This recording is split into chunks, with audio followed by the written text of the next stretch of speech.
يؤتي الحكمة من يشاء. السلام عليكم ورحمة الله وبركاته. نحمده ونصلي على رسوله الكريم أما بعد. এই দরসে আমরা 29 নম্বর মূলনীতি ও উসুল নিয়ে আলোচনা করব। 29 নম্বর উসুল বা মূলনীতি হলো, যখন কোনো লেখক মুখতালাফি মাসালার মধ্যে দুইটা কওল বা একাধিক কওল উল্লেখ করবেন এবং সেটার মধ্যে থেকে একটাকে তাসহিহ করবেন, তাহলে তাসহিহকৃত কওল অর্থাৎ যে কওলকে উনি সহিহ বলবেন সেটাই নির্ভরযোগ্য, সেটার উপরেই আমল করতে হবে, ফতোয়া দিতে হবে। এখন বিষয় হলো আলফাজে তাসহিহ কি কি, কোন কোন শব্দগুলির মাধ্যমে একটা কওলের তাসহিহ করা হয়, একটা কওলকে সহিহ বলে সাব্যস্ত করা হয়। সেই শব্দগুলো অনেক, যেমন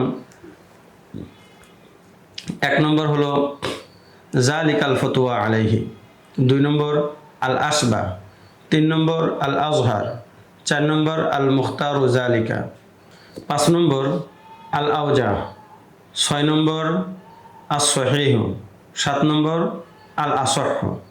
কেউ কেউ বলেন সহিহ এটাই বেশি তাকিদপূর্ণ, আর কেউ কেউ বলেন আসহ এটা বেশি তাকিদপূর্ণ। অনুরূপভাবে বিহি ইউফতা, আলাইহিল ফতোয়া এই জাতীয় শব্দ দ্বারাও তাসহিহ করা হয়।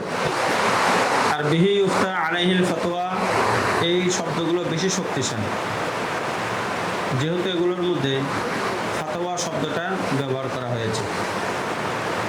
ফাতাওয়া আল খৈরিয়ার মধ্যে আছে যে মুজমারাত কিতাবের শুরুতে আছে ফতোয়া প্রদানকারীর যে সকল শব্দ দ্বারা বোঝা যায় যে এই কওলের উপর ফতোয়া হবে, সেই শব্দগুলো হলো ওয়া আলাইহিল ফতোয়া, ওয়া বিহি ইউফতা, ওয়া বিহি নাখুযু, ওয়া আলাইহিল ইতিমাদু, ওয়া আলাইহি আমালুল ইয়াউম, ওয়া আলাইহি আমালুল উম্মাহ, ওয়া হুয়া সহিহু, ওয়া হুয়া আল আসহু, ওয়া হুয়া আল আযহারু, ওয়া হুয়া আল মুখতারু ফি জামানিনা, ওয়া ফাতওয়া মাশাইখিনা, ওয়া হুয়া আল আশবাহু, ওয়া হুয়া আল আওজাহু ইত্যাদি শব্দগুলো।